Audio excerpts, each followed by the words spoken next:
Good morning, everyone. Am I audible?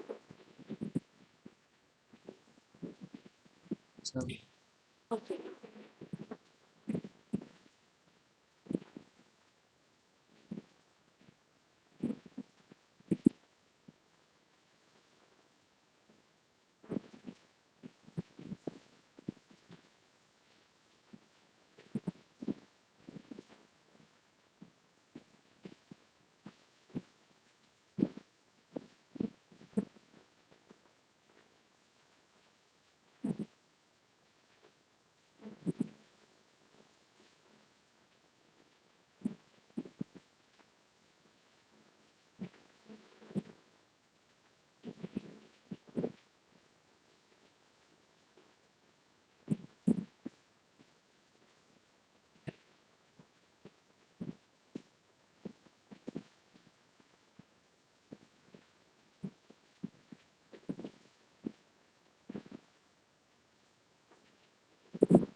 Okay. So, coming to our third module. Okay. So, this is your like physical geology, and under the physical geology, we will be studying some of the geological work of the natural agencies. Okay. So, basically, here these rocks, okay, the rocks that you find at the surface of the earth, they are, actually they are subjected to some direct or indirect attacks of a number of natural agencies. Okay, so natural agencies, if I say, so that means they are like atmospheric gases, you can say, heat, you can say, moisture, surface, then wind is there, okay, ice is there. So all these are your atmosphere, these are your natural agencies. So these rocks that are, exposed at the surface of the earth, so they are, subjected to these natural agencies. Okay, then these agencies, actually they are, ceaselessly operating, you can see, at places, at individually also, or at places in close cooperation with one another on the surface rocks. Okay, and that is prevailing from season to season, and you can say year to year. So, they are these rocks, they are, or these natural agencies, these are, responsible for modifying the physical features existing on the surface. Okay, so they, what they do, they modify the physical features of these rocks on the existing on the surface. So now if we take an example of a stream, suppose. Okay, so what does this stream do? So they carry, you can say, they carry away every year, millions of tons of sediments to seas. So they, where they are getting this, load, this enormous load, from where they are getting, so they are getting it from the slopes of their valleys. Okay, and also from the, you can say, from the rocks at the base and sides of your channels. Okay, so if I say in some simple words, is that every year, like millions of tons of materials that makes the mountains, plateaus, or plains and valleys, they are washed away. Okay, so as a result, what is happening, the action of these rivers, they are flowing through them, it is modifying the existing river valleys, and also the other features of, like drainage basins every year. Okay, so again, this the work of these natural agencies, they can be either, destructive also, or they can be either constructive also. So if we have to explain this destructive or constructive nature, okay, so we can take the example of a river. Okay, suppose these rivers, what they do, they carve out the valleys by some eroding rocks. Okay, slowly they carve out the valleys by the eroding rocks from the mountains, you can say. Okay, so these valleys, they are, what they are doing, they are constantly enlarged, and they are depend, by this rivers, okay, in association with some natural agencies. Okay, so this one is an example of a destructive work of rivers. Now if I come to the constructive aspect of the rivers, so you can see that these rivers, they deposit their load, okay, at some places on the land or along, you can say, the seashores, and even at the sea bottoms, they deposit their loads. And as a result of that, what is happening, they are building up, such features they are building, like you can say, like alluvial plains, like flood plains or deltas. So these are, they are building up, so this kind of landforms. So this is a, you can say, constructive aspect of the rivers. Okay, then now we are coming to some of the terminologies that are we are going to discuss in this module. Okay, at every stage you are going to get this terminologies. So first one is your like weathering. So what is weathering? So you can say that this weathering, it is a process of, you can say, decay and disintegration of rocks. Okay, basically weathering, it is the process of decay and disintegration of rocks under the influence of certain physical and chemical agencies of the atmosphere. Okay, so this decayed and this disintegrated product, that they generally remains at or near the parent rock body. Parent rock body, from that means from where these smaller fragments are forming. So they, this smaller, this integrated, disintegrated, or this decayed product of this rock, so they basically generally they stay at or near the parent rock body. Because why? Because the weathering agencies, they do not involve in the removal of these end products to any distances. Okay, so that is your weathering. Weathering is your decay. It is a process where the decay and disintegration of rocks, it is formed under the influence of some certain physical and chemical agencies. Basically, it is the breaking down of rocks and minerals into some smaller fragments. Okay, so that is your weathering. So now coming to the next one, that is your erosion.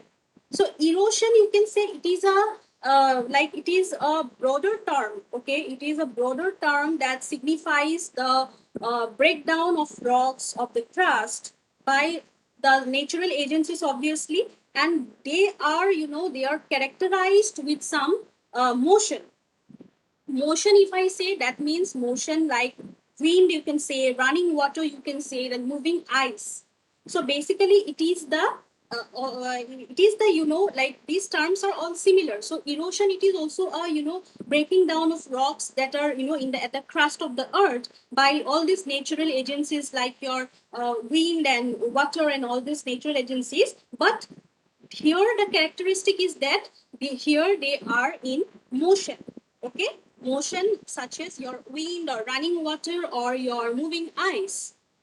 Okay, but and like with the help of their velocity, okay, these agents, like velocity of this wind or this running water, whatever velocity they have, these agents, they not only gradually disintegrate the rocks, but also they remove the broken particles, or you can say the smaller fragments, to very far off distances.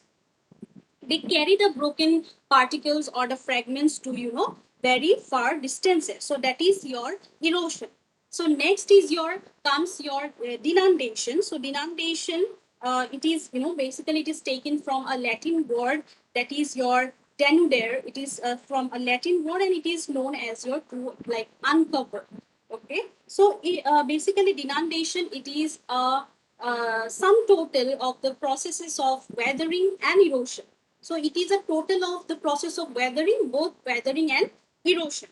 Okay, so a denuded landscape, it is one that has been produced and it is presently exposed as a proof of the collective work of the agencies operating in that area. So if I explain this in terms of an example, suppose a river valley, okay, which is it is presently a very much, it is wider, than its maximum width of the river flowing through it. So you cannot uh, say that it is attributed only due to the erosion work of the river alone. Okay, so it is also due to the process of weathering that is operating on its sides, and also it has, it has contributed this weathering process also, it is contributed in a lot of its widening process.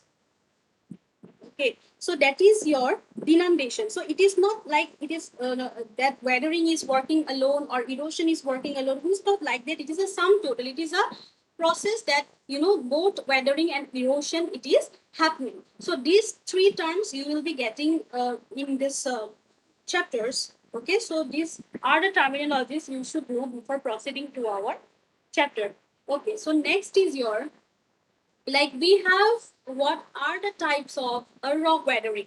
Okay, so rock weathering, and that is under the work of atmosphere. Okay, this is the one that we have under the work of geological work of atmosphere. We are having different types of rock weathering. So you this rock weathering, we have the two types, that is your, basically three types you can say. One is your mechanical, that is physical weathering, and the other one is your chemical weathering, and also number three is your biological weathering. Okay, so this mechanical weathering, you can say, what is mechanical or physical weathering? It is, you can say, it is a natural process. Okay, it is a natural process of the disintegration of rocks or into some, like smaller fragments and particles through, some essentially physical processes without a change in their composition. That means, like, here the rocks are, they are disintegrated into smaller fragments and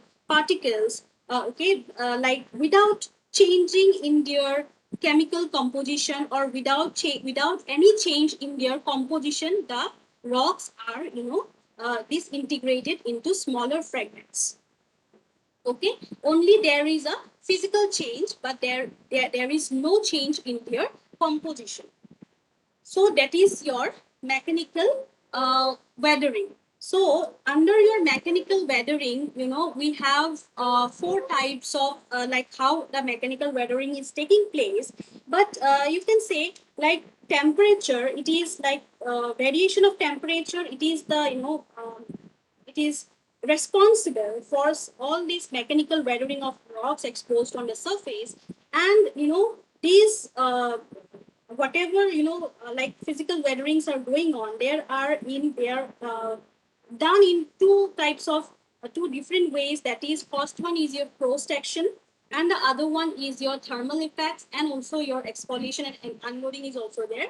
So, and in chemical weathering also, here chemical weathering, they actually disintegrate and they uh, break down the rock particles, okay, into smaller fragments, and here they change the molecular structure of the rocks and the soil. That means they change the composition of the rock. So here also they are in different processes, like your solution, then hydration and hydrolysis, then oxidation and reduction, carbonation, and your colloid formation.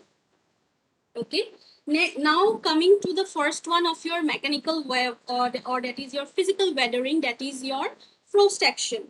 So like this water, they, when they freeze, okay, so they undergo like, there is an increase in its volume by about, you can say, 10%. Okay, so there is, when this water they freezes, so there is an increase in its volume by about 10%, you can say. Okay, so in areas where there is no, there is intensive cold, and it is very humid climate, so what happens, the temperatures, they often, they fall below the freezing point of water. Okay, and during the winter, like winter months, so these temperatures, they often fall below the freezing point of water, and very repeatedly they fall during the winter months. So this, like, process, of freezing of this water, like when it is happening within the pores, okay, it is a, it is a very common observation you can see. So this, like, process of freezing of water, when it is happening within the pores or cracks or fractures, or even of the rocks, they affect them very considerably. Okay, so this, the original, what happens, the original openings of these rocks, they are widened at the very first stage of the attack, and what happens, and after that they accommodate more and more water to, like, introduced into them, okay, and they freeze in some subsequent cycles. Okay, so that is your like it is known as your frost action. It is happening in your frost action. Okay, so now what happens is that when these frost fragments, okay, when these frost fragments that are formed, they can be of angular shape, they can be of subangular shape, or they can be irregular in like irregular shape. So they remain spread over the parent rock, having the very flat or the flat slopes. So if like this original surface forms a significant slope, and it is commonly seen in case of some hilly hills or in some mountainous regions. So these frost sections, they actually gets heaved up. Okay, so you can see a heave type of structure. They get heaved up, and then they finally roll down the slope under the influence of what? Under the influence of gravity. Okay, so finally what happens, these fragments, they gets accumulated at the at the base of these mountainous regions. They gets accumulated there as heaps, and these are commonly known as your scree deposits. Okay, so in the picture one, you can see this is a scree deposit, and this one is a talus slope. So again, talus slope is what? Talus or talus slope.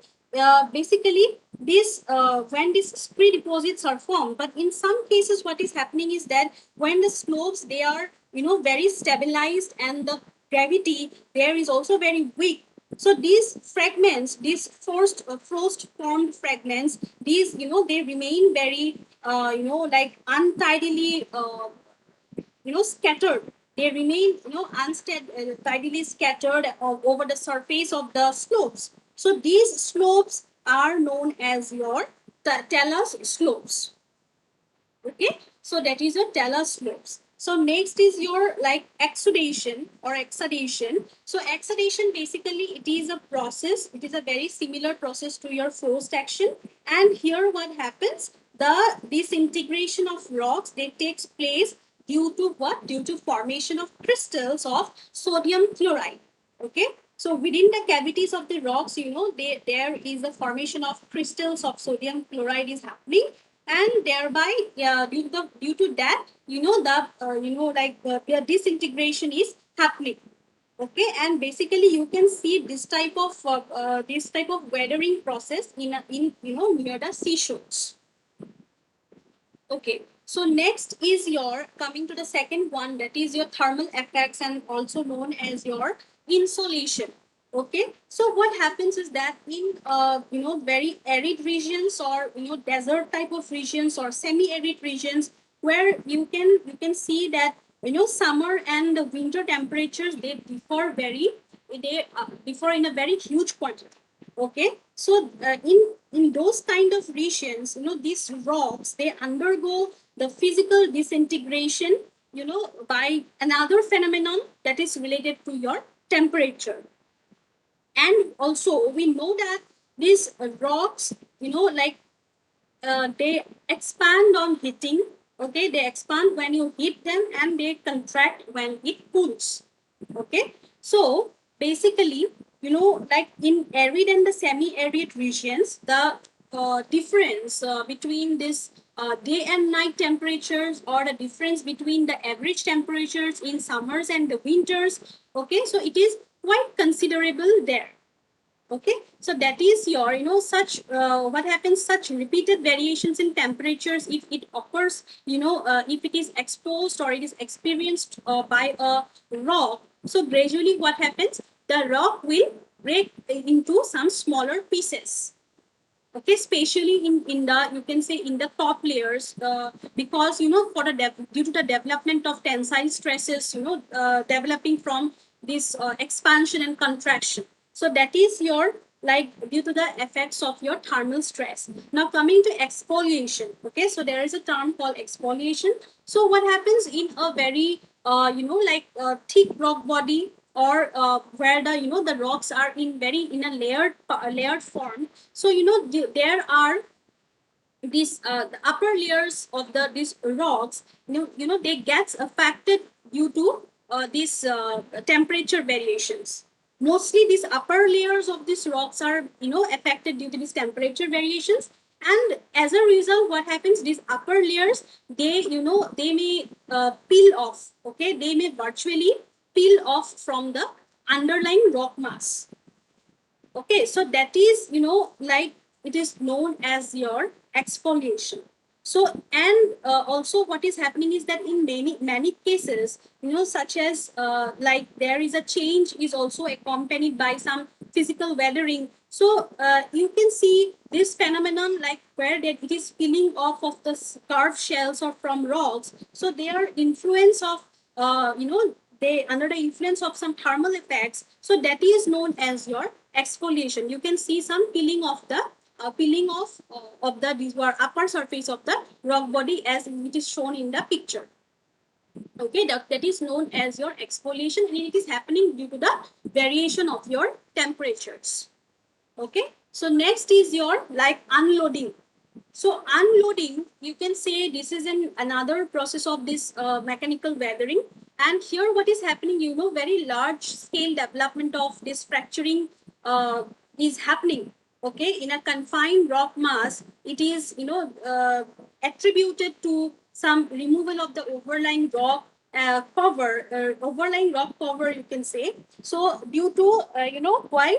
Due to some long erosional work of some these natural agencies. So basically, these rock masses, they remain confined from sides. But what happened due to relief of pressure from the above? So they generally expand upwards. Okay, they expand upwards, and consequently what is happening, joints are developed in them parallel to the uncovered surface, and they divide due to the development of these joints. You can see some they are divided into some sheets like structures.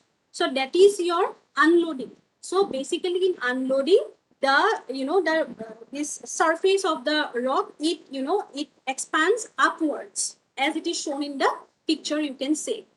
Okay, so this is your unloading. So next we come to chemical weathering. So in chemical weathering, already I told you that it is a process of like alteration of these rocks. Okay, by changing the chemical composition of the minerals there. Okay, so basically that is your chemical weathering. So under your chemical weathering, we have your solution, then your hydration and hydrolysis. So first, let us come to solution. So basically, what happens is that some rocks, okay, that contains one mineral or two mineral or more than that minerals. So basically, sometimes they are soluble in pure water. Okay, they are soluble in pure water, but not to a great extent, but to some extent they are soluble. So examples are like, you can say rock salt is there, gypsum is there, then calcite is there.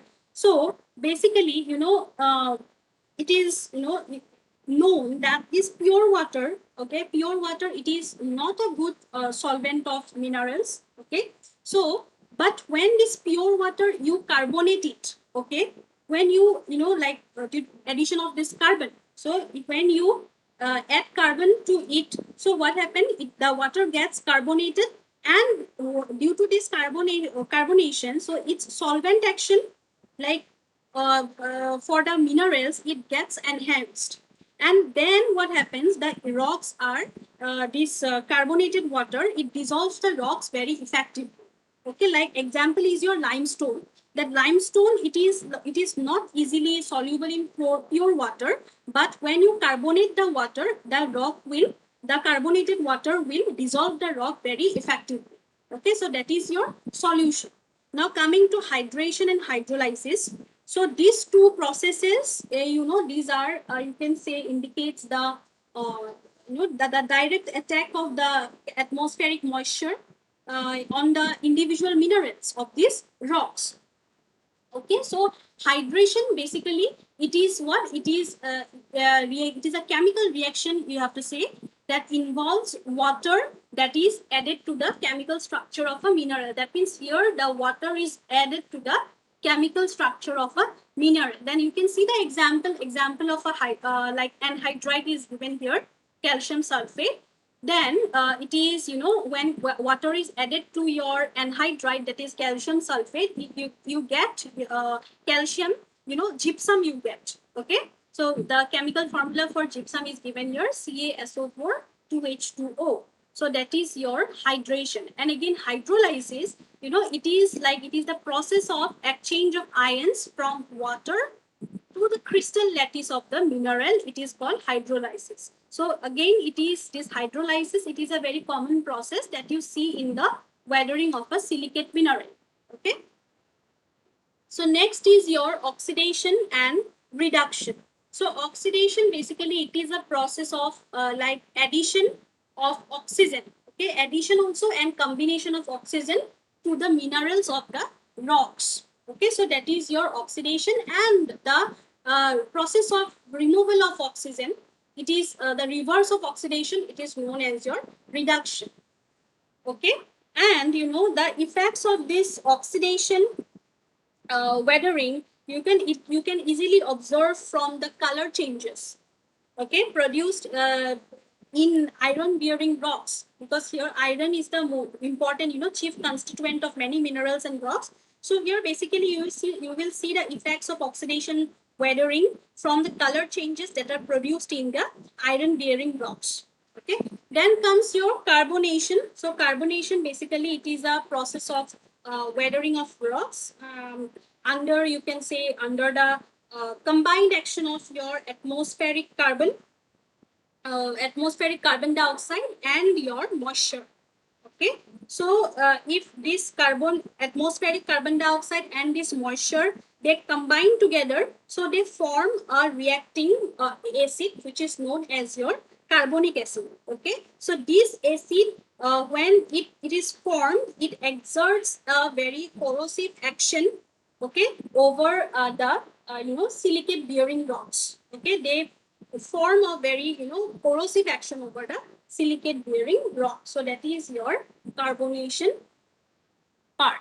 So next is your colloid formation. So colloid formation means, like the process of this hydration or this hydrolysis or this oxidation or this reduction, okay, that are operating on the rocks and minerals. They may sometimes result in splitting of the particles into smaller particles called colloids. So the process, for this hydration, hydrolysis, oxidation, so all these are, leading to the result of splitting the particles of the rock fragments into very smaller particles, that is known as your colloids. Okay, and this formation of these colloidal particles, it is common in where, in the weathering of your clay minerals, that is your silica and your iron oxide. Then one more term is there, that is your spheroidal weathering. And spheroidal weathering, it is a very complex type of weathering that is observed in your jointed rocks, you can say. And also it is characterized. How will you characterize a spheroidal weathering of rock? It is characterized with the, like the breaking of the original rock mass into some spheroidal blocks. That means the rock, it will look like a spheroid. Okay, and this spheroidal weathering, it is due to the action of your mechanical and chemical weathering. Okay, due to this, it is believed that your spheroidal weathering is happening. Okay, so this is your about your geological work of your atmosphere. Now quickly, the same chapter, actually they are divided into many parts. So next is your uh, we are coming to the geological work of your wind. Okay, till then, let me give you the link of attendance in the chat box. Okay,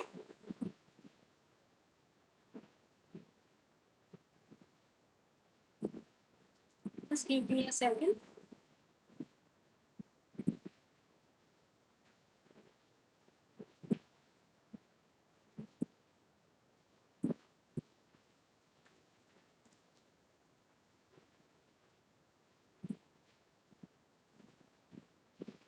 I have given you the link in the chat box.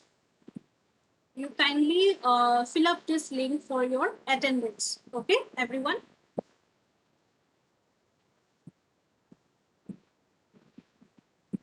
Okay, now coming to the next part, that is your geological work of this wheel.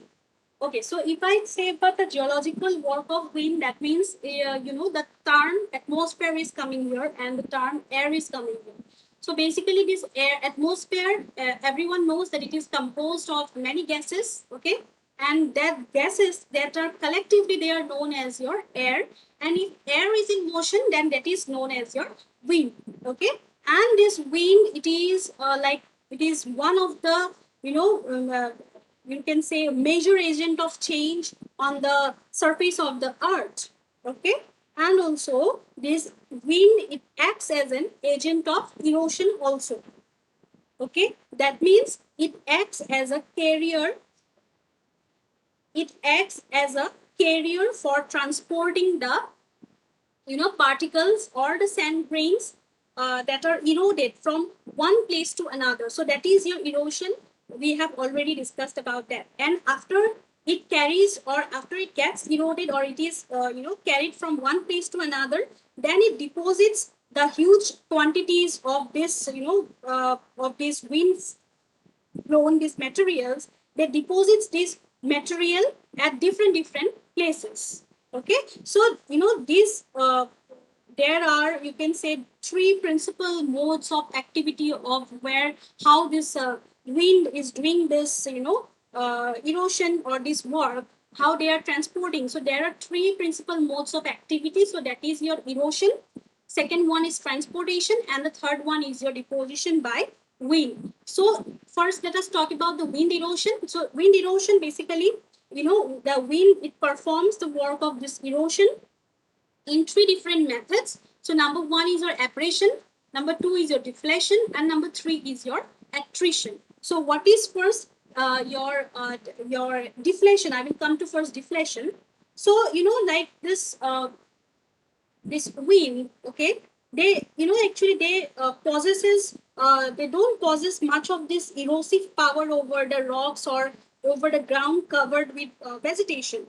But like when this wind, when they are moving with some velocity, okay, when they are moving, they have some sufficient velocity over some dry and loose sands, or also some bare ground that is covered with dust. So it can, what it can do, it can remove, or it can like sweep away very huge quantities of this loosened material from the surface. Okay, so this process of like removal of these particles of this dust and sand by these strong winds that have a very sufficient velocity, so that is known as your deflation. Okay, and this deflation, it is it is the main process of wind erosion in, you can see it in your desert regions. Okay, so that is about your deflation.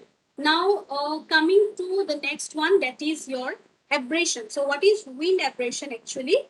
So you can say that wind abrasion, like this wind, it has a powerful like agent of rubbing and abrading the rock.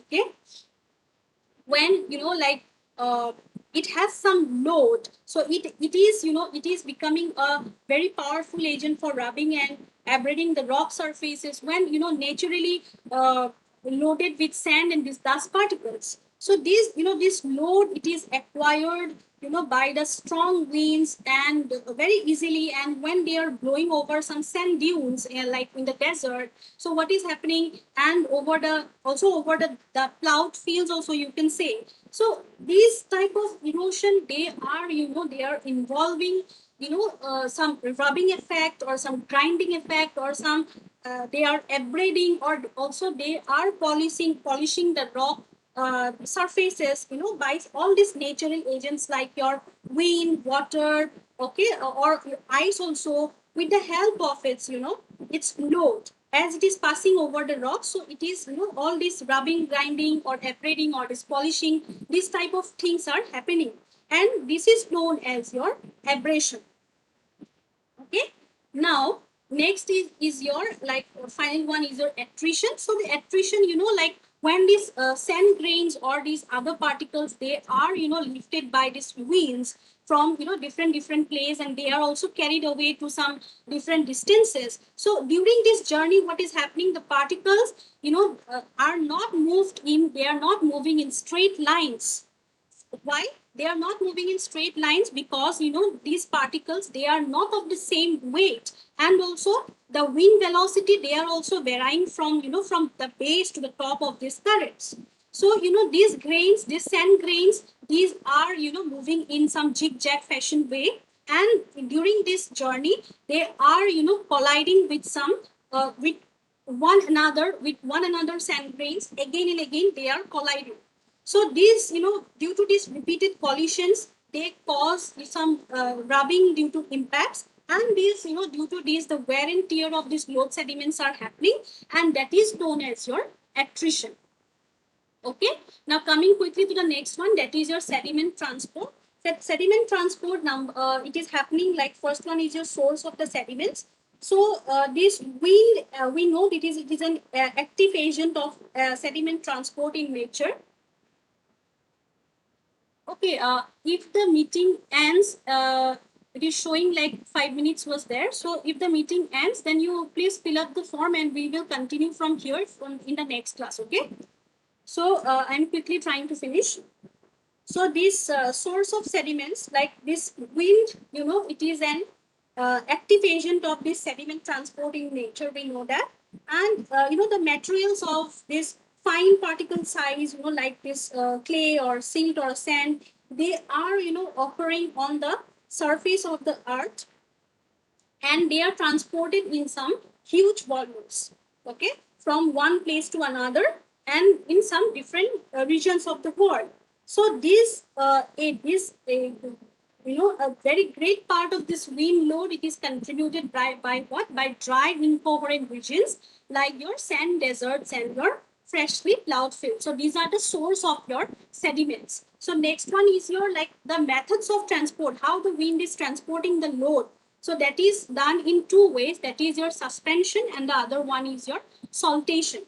So this suspension, like the very light density clay and the silt particles, they can be, lifted by the wind from the ground, and they are again, carried high up to the upper layers of this wind, and where these move along with the winds. So these type of sediments which are very light, they move along with the winds, and that is known as your suspension, because these particles, when if they are once they are lifted up, so they are not allowed to rest on the ground again. Okay, so that is your suspension. Next is your saltation. So saltation is it is happening with the heavier and the coarse sediments, such as you can say pebbles, gravels, all those. So they are lifted up periodically, okay, with very high velocity times, okay, during the high velocity wind. So these high velocity this heavier and the coarser sediments, they are lifted up, and they are carried for only very short distances, and that is also very for smaller heights above the ground. So that is this may be while they are carried, they may be dropped, and also they may be picked up again and again during their transport process. So that is known as your saltation process. Okay, then next is your wind deposits. So wind deposits, actually there are, it is done in two ways. Number one is your dunes, and number two is your loess. So these dunes, they are, you can say they are some variously shaped deposits of the sand grade particles.